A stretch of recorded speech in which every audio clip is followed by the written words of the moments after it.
Hey there, children. Welcome back to our St. Joseph's Corner channel. It's me again, Joseph. And today I want to talk about what the sin of envy is. Okay, before we get started, don't forget to ask your parents for permission before going on my channel. Now let's get started. You know, children, sometimes when someone else gets something good, like a new toy or a special treat, do you ever feel left out or upset that it's not you who has that thing? Well, if you do, you might be experiencing a little bit of envy. The sin of envy means being unhappy when someone else has something good. It could be toys, talents, or even friendships. It can make us jealous and sad when we see other people getting something that we want. Once, long ago in my 20s, I was immersed in a book about the last conversations Saint Therese of Lisieux had with her sisters, Pauline and Marie, as she lay slowly and painfully dying of tuberculosis. One of the conversations Pauline was careful to write down was on the evening. Saint Therese quietly observed in her uncomplicated way, "I look forward to heaven, for there will be no envy there. Everyone will be content and will be filled with such happiness for one another." I always appreciated the gift of that little sentence and have been grateful. She said it out loud to someone. She, of course, felt the sting of others' envy in her short life.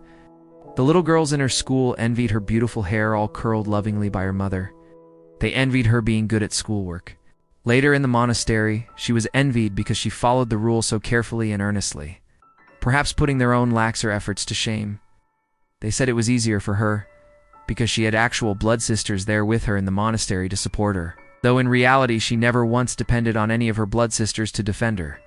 Nuns, even nuns as great as they are, can fall into the grip of envy.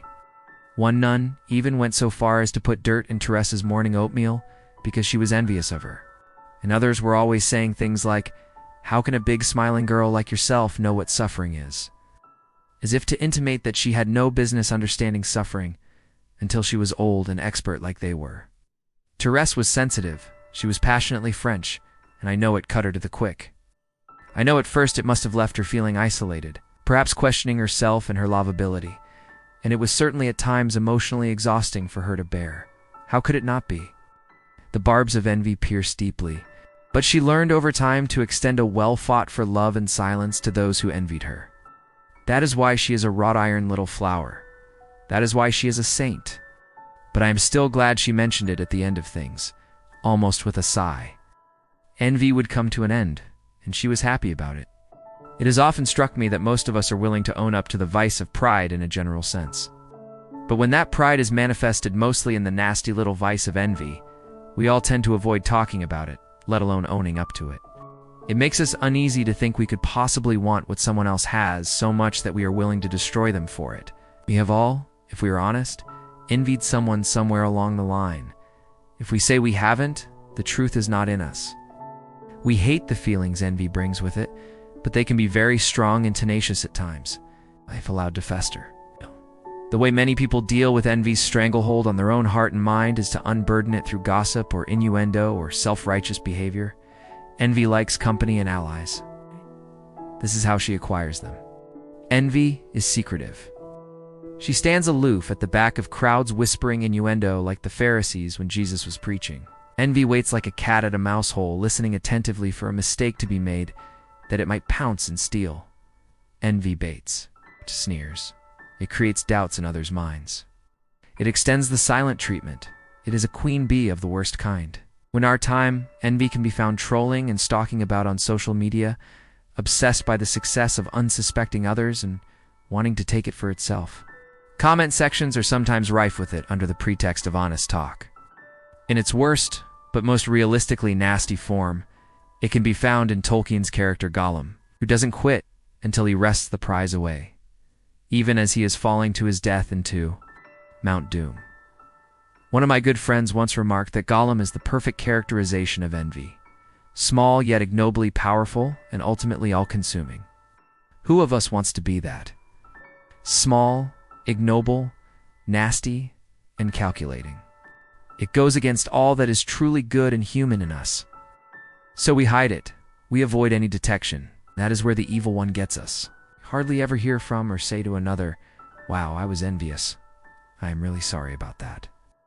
As we would perhaps more easily apologize for another fault like getting angry. It needs to be admitted more because then it is in the light, and somehow the light can diffuse it and truth wins.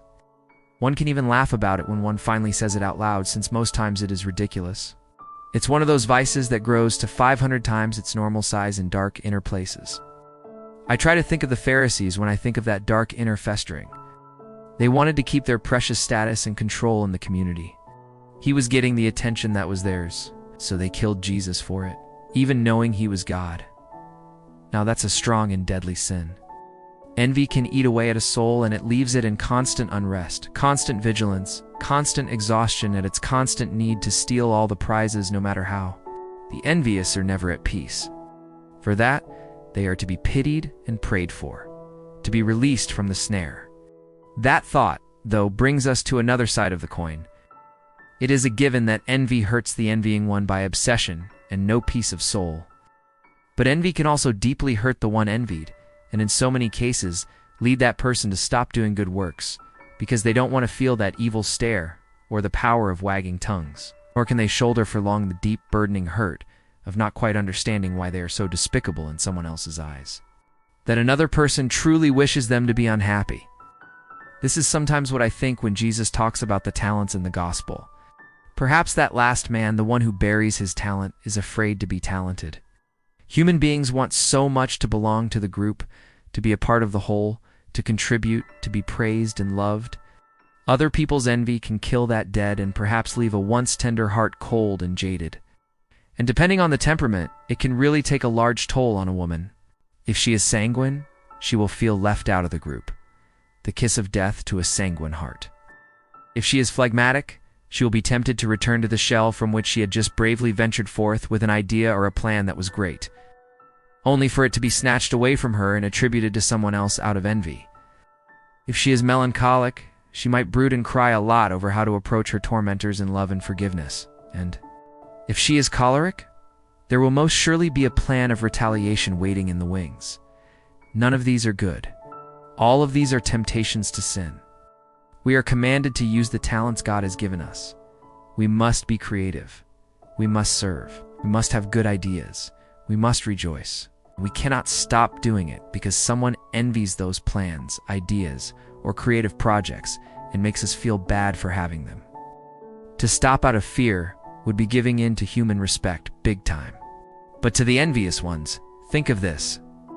By your envy, your gossip, your theft of others' ideas, self-esteem, peace of soul, you are perhaps tempting someone to bury their talents, which is also a sin, and something Jesus forbids them to do. In the end, let's think about it more clearly and openly next time. We are in a mess that envy has caused. Let it be owned and confessed and forgiven in a straightforward, open manner. No one will be surprised. We all have been there. If you are the victim of an envious person's machinations, keep bravely coming up with ideas and thoughts and plans, despite the pain you feel from those wagging tongues. Let's not tempt one another into sin. Let's remember that it was this exact sin of envy that killed Jesus. So what should we do instead? The opposite of envy is the virtue of kindness. Instead of focusing on the things that we don't have, let's focus on the things that we do have. Let's try to be happy for our friends when they have something good happen to them. Let's share in their joy and celebrate with them. Remember, children, God gives each of us special gifts and talents. He made you just the way you are. So instead of comparing ourselves to others, let's thank God for our blessings and celebrate the blessings of others. Now let's review what we've learned. The sin of envy means being unhappy when someone else has something good. It can make us jealous and sad. A good way to remember the things we shouldn't do is to use this helpful sentence: I will not envy. Never wish that someone else didn't have something that made them happy. That's just mean. Now, children, I have a question for you. Can you think of a time when you felt envious of someone else? What did you do to overcome that feeling? Why not write your answer in the comments section below? I would love to read it. Thank you for watching this video. If you enjoyed it, don't forget to hit the like button. Subscribe to my channel and turn on notifications so you never miss any of my videos. Also, make sure to share this video with your friends and family. Until next time, children, stay happy and keep learning. Bye-bye, and God bless you always.